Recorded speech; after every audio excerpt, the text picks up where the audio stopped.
A phone rings in the dark, then another call, then another. Something is wrong, and by the time anyone realizes just how wrong, it will already be too late. February 25th, 2014. The Magnolia Marine, a towboat crawling steadily along the Mississippi River, carries a crew of hard-working men through the cold southern night. Among them is Christian Andreacchio, 21 years old, broad-shouldered, and full of the kind of quiet confidence that comes from a man who knows exactly where he is headed in life. He has been on the water for 3 years. He has been promoted twice. His captain has told him he will likely become the youngest towboat captain the company has ever seen, and Christian believes it. He has earned it. He has 2 vehicles parked back home, jet skis, money in the bank, and his whole future stretched out in front of him like the river itself. Wide, open, and full of possibility. And then the phone calls begin. Cheryl Stanley, a co-worker aboard the Magnolia Marine, later recalls watching Christian receive call after call that evening. A man's voice, insistent, provocative, keeps telling Christian that his girlfriend, Whitley Goodman, has been spotted riding around Meridian in his BMW with a drug dealer. The calls do not stop. According to those who witnessed them, Christian's mood begins to shift. Something tightens in him. The man who had been laughing and talking about his future just hours earlier goes quiet and then restless and then resolved. By the time the last call ends, Christian has made a decision. He is going home. What viewers need to understand, what makes this case so haunting, is that no one who saw Christian that night believed for even a single second that he was suicidal. Cheryl Stanley would later tell investigators that Christian was in a good mood before the calls started. He had a plan. He was going to go home, get his car, lock up his apartment, put Whitley out, and come straight back to the boat in time for crew change at 5:30 that evening. He was not a man walking toward death. He was a man walking toward a confrontation. There is a difference, and that difference is everything. But before diving deeper into what happened on February 26th, 2014, ask yourself this. If Christian Andreacchio really did take his own life that morning, so why did 2 people spend hours trying to empty his bank account before anyone even called 911? Keep watching, because the answer to that question will shake everything you think you know about this case. The morning of February 26th begins with movement. Phone records and surveillance footage would later help investigators piece together a timeline that raises far more questions than it answers. Christian's debit card is used at a gas station in Picayune, Mississippi. At around 9:24 in the morning, he and Dylan Swearingen, his supposed best friend, arrive at Willow Ridge Apartments in Meridian at approximately 11:30. Whitley Goodman, Christian's live-in girlfriend, is already there. From that moment forward, the only 2 people present with Christian Andreacchio are Dylan Swearingen and Whitley Goodman. Here is what Dylan Swearingen would later tell police. He says Christian became agitated at the apartment. So he says an argument broke out. He says Christian, in a moment of what he describes as erratic behavior, picked up his gun, a .45 Kimber semi-automatic 1911 pistol, and threatened to shoot himself, demanding that Whitley tell him she loved him. Dylan claims he stepped in, wrestled the gun away from Christian, and that Christian calmed down. He says everything was fine after that. He says he and Whitley left Christian alive and well in that apartment. And yet, at some point between that account and reality, Christian Andreacchio ended up face down over a blood-filled bathtub in the upstairs bathroom of apartment 801 at Willow Ridge Apartments, a single gunshot wound to the right side of his head. Dylan Swearingen was the one who called 911. And when Ray Andreacchio, Christian's mother, heard that her son was dead, the first thing she did was call her brother and tell him to get to the Meridian Police Department immediately. She had one instruction: make sure Whitley Goodman does not leave with Christian's phone. Ray would later explain why that instinct hit her so fast. Something did not feel right from the very first moment. No warning. No signs, no goodbye. Christian had spoken to his father, Todd, just weeks before about his life insurance policy, not because he was depressed, but because he was planning, because that was who Christian was, a planner, a provider, a young man who was preparing for a future, or not an exit. When Ray's brother arrived at the police station, Whitley was there being questioned alongside Dylan. Officers asked Whitley about Christian's phone. She denied having it. She said she didn't know where it was. She kept denying it again and again, until finally an officer told her plainly that nobody in that room was going anywhere until the phone appeared. Only then did Whitley Goodman reach into her purse and pull out Christian's phone. Todd Andreacchio, Christian's father, would later say it plainly. We knew something was wrong then. If you are watching this and feeling the weight of that moment, you are not alone. And if you believe that Christian's family deserves answers, hit that like button and subscribe right now so you never miss a story like this one. What is coming next is even more disturbing. Because while Whitley Goodman was sitting in the police station holding Christian's phone in her purse and lying about it, something else was happening across town. Surveillance footage from a local credit union shows Dylan Swearingen, the man who claimed to be Christian's best friend, standing at the counter of a bank where Christian held an account. This was approximately 4 hours before Dylan made the 911 call. Dylan would tell investigators that Christian had given him his debit card and asked him to withdraw all of his money, all of it, because he wanted to give it to Dylan as a gift. There was one problem with that story. Dylan did not have Christian's PIN number. He left the bank empty-handed.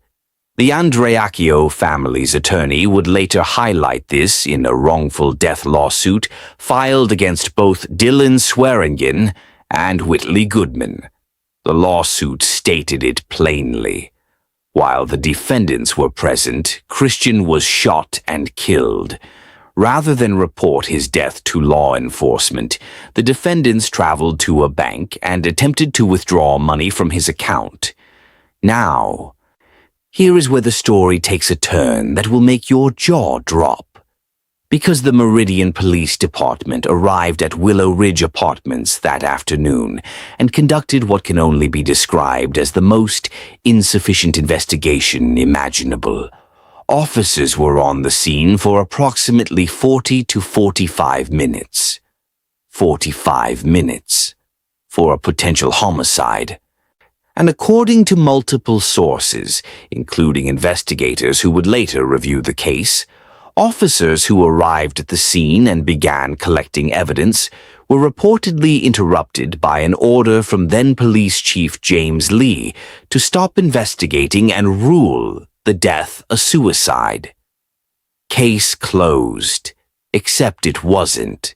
Because Ray Andreacchio was not the kind of mother who would let her son's story end with 45 minutes and a rubber stamp. She and Todd began making calls. They started asking questions, and the more questions they asked, the more the official story began to crack. They hired private investigator Max Mays.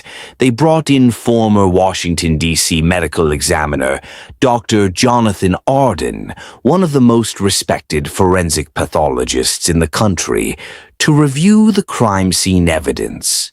And what Dr. Arden found when he examined the photographs, the blood spatter analysis, and the position of the body would fundamentally challenge everything the Meridian Police Department had concluded. Christian was found leaning face down over a blood-filled bathtub. The entrance wound was on the right side of his head, his right temple. Christian Andreacchio was right-handed. So where was the gun found? It was found pressed between Christian's left thigh and the outside of the bathtub, on the wrong side of his body entirely. Doctor. Arden looked at that and said what any reasonable person would say. That does not make sense.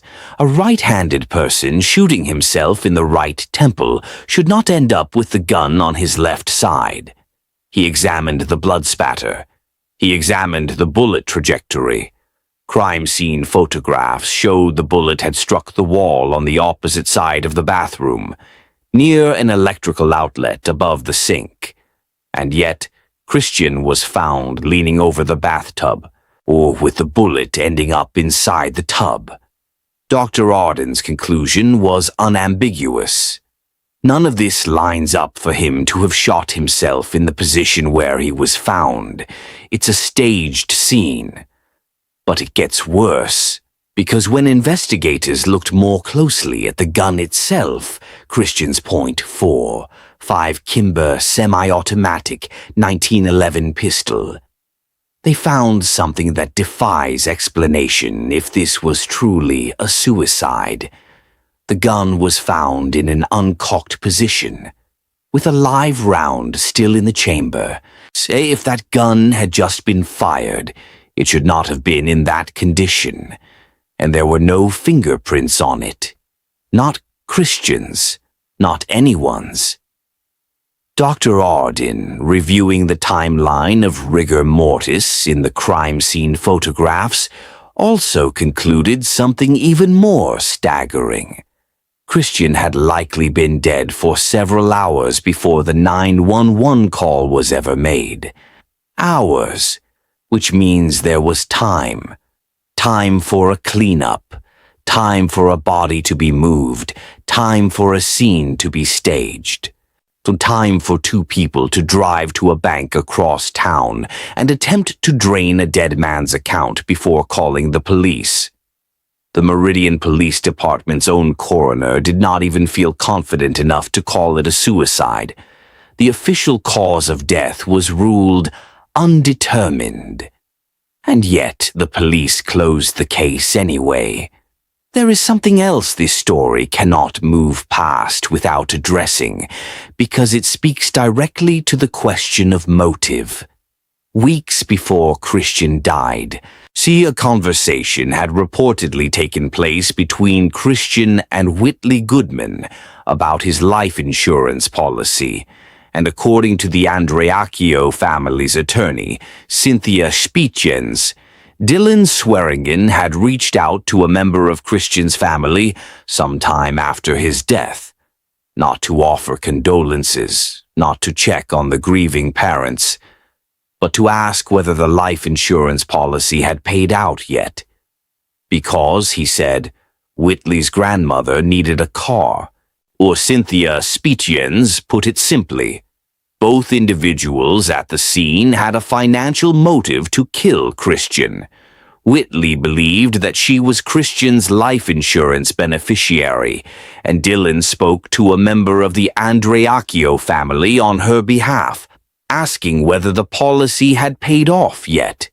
Two people, a staged scene, gunshot residue, a missing phone, a bank visit before the 911 call, a life insurance policy, and a police investigation that lasted less than an hour.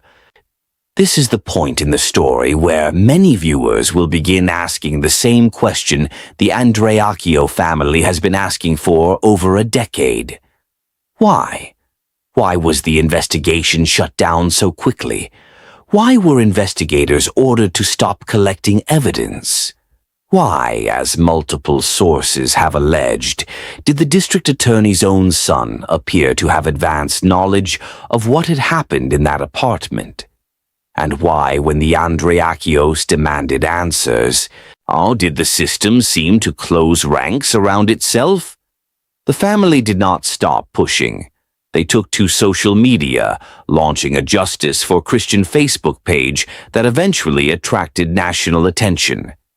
In June 2019, the podcast Culpable began investigating the case, and suddenly the story of Christian Andreakio was no longer just a local mystery buried in Meridian, Mississippi. People from coast to coast were listening. People were outraged. The case landed on CBS News 48 Hours. With correspondent Peter Van Sant sitting across from Ray and Todd Andreacchio as they described what it felt like to watch the system fail their son over and over again. I feel like the Meridian Police Department, the Attorney General's office, and everybody involved officially has let us down, Todd Andreacchio told 48 Hours. They let somebody get away with murder. 3 years after Christian's death, something finally shifted. The Meridian Police Department replaced Police Chief James Lee, the same chief who had allegedly ordered investigators to stand down on the night of February 26, 2014. A new police chief, Benny Dubose, arrived and reopened the case. And for the first time, a veteran detective named Captain J. Arrington, a 30-year veteran of the Meridian Police Department, was assigned to go through the entire case file from the beginning. What Arrington found mirrored what Dr. Arden had already concluded. He reviewed the timelines, the evidence, the crime scene photographs, the witness statements. And like Dr. Arden, Arrington determined that Christian had likely been dead for several hours before the 911 call was placed. He wrote up his report. He reached his conclusion. And then he did something no officer had done in 3 years. Captain J. Arrington wrote arrest warrants for Whitley Goodman and Dylan Swearingen. The charge was manslaughter by culpable negligence. Judge R. Jones confirmed it.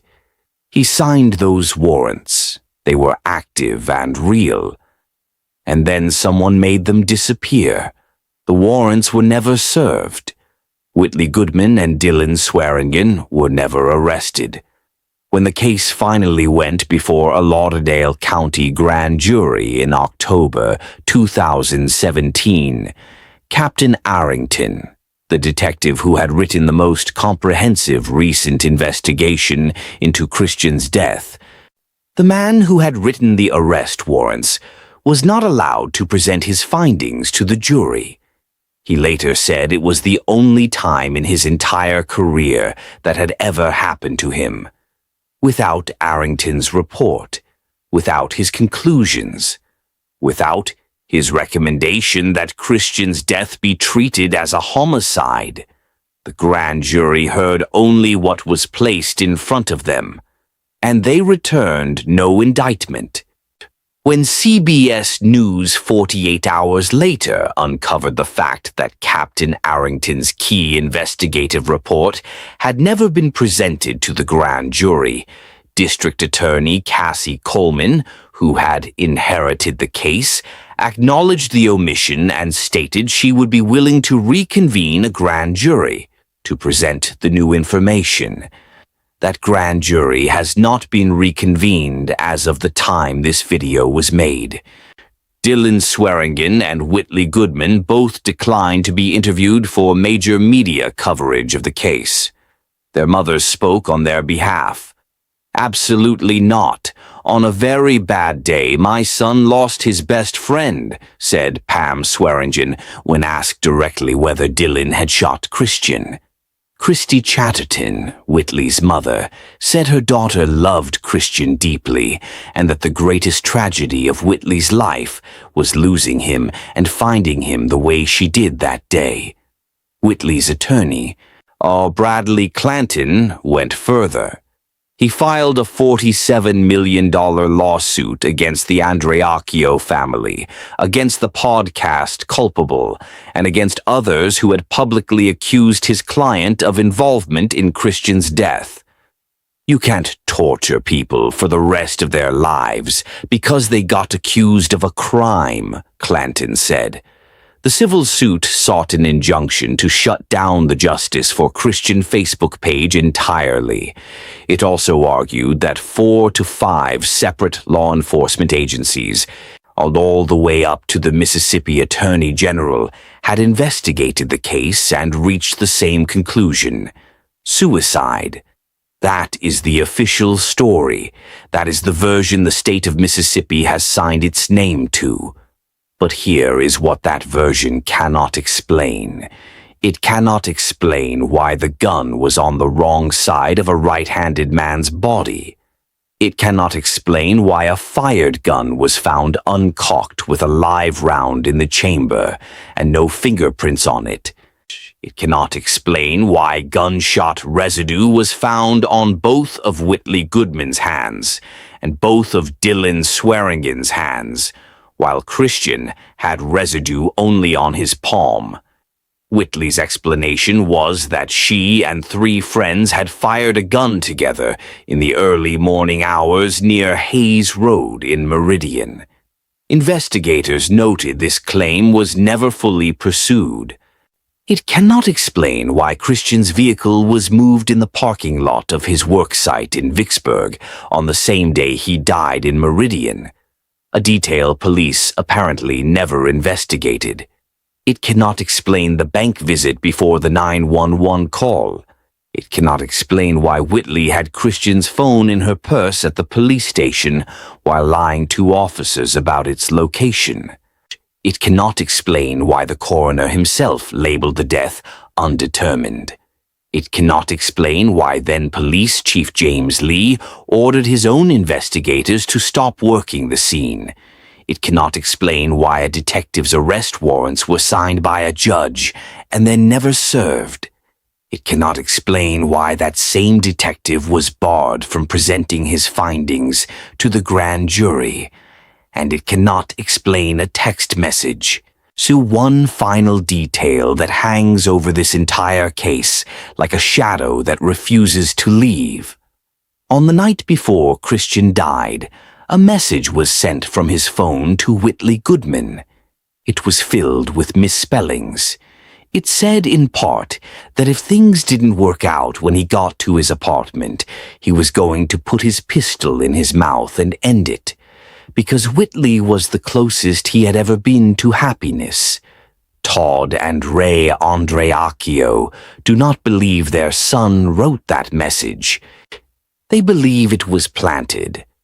They believe someone else typed those words, intentionally misspelled them to make it look authentic, and sent them from Christian's phone to create a paper trail pointing towards suicide. Police never pursued that theory. The district attorney dismissed it. The Andreacchio family has never stopped.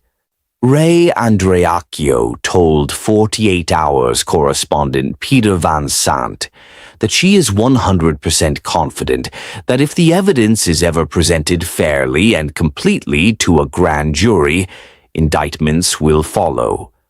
We're 100% confident that if the information is presented fairly, that people will be indicted, she said. Her voice was steady. Her eyes were clear. This is not a woman consumed by grief to the point of irrationality. This is a mother who has spent 10 years reading forensic reports, sitting across from investigators, filing lawsuits, talking to journalists, and building a case, because the people who were paid to build it wouldn't. Todd Andreacchio sits beside her in those interviews, quieter but no less certain. His words are fewer, but they land heavier. They let somebody get away with murder. And here is where viewers must sit with the weight of this story for a moment, because this is not just the story of Christian Andreacchio. This is the story of what happens when a family has to do the job that law enforcement should have done, when 45 minutes is all a young man's life is worth to the people responsible for protecting it, when warrants get written and never served, when a detective gets locked out of the very grand jury his report was meant to inform, when the machine meant to deliver justice grinds instead to a halt, and a mother has to build a Facebook page and contact a podcast and sit down in front of television cameras just to get someone, anyone to listen. If this story moved you, if you believe that Christian Andreacchio deserved better, then comment below. Tell this community what you think happened in that apartment at Willow Ridge on February 26, 2014. Share this video with someone who needs to know this story exists. And subscribe, because stories like this one, stories where the truth is buried and the fight for justice goes on for years, are exactly why this channel exists. Christian Andreacchio wanted to be the youngest towboat captain on the Mississippi River. He was 21 years old, full of life, with money in the bank, and jet skis on the water, and a future that stretched out in front of him like that wide, open river he loved. He went home on February 26, 2014, to deal with a problem. He never came back. His mother, Ray, has not stopped fighting since the moment she heard the news. His father, Todd, carries the weight of a father who believes his son was failed by the people who killed him and by the system that was supposed to find them. And somewhere in Meridian, Mississippi, the answers to what really happened in that upstairs bathroom still wait, locked inside the memories of the only people who know the truth. The gun was on the wrong side. The phone was in her purse. The bank was visited before the call. The warrants were written and buried. The detective was silenced. The coroner said undetermined. And the police chief said close the case. Christian Andreacchio has been dead for over a decade. His case remains officially ruled a suicide. But if this story has taught viewers anything, it is this. Officially ruled and truly solved are not the same thing, not even close. And for Ray and Todd Andreacchio, the fight is not over. It will never be over. Not until the full truth about what happened to their son finally sees the light. Subscribe, share this video, and never stop asking questions, because in cases like this one, the questions are the only thing keeping justice alive.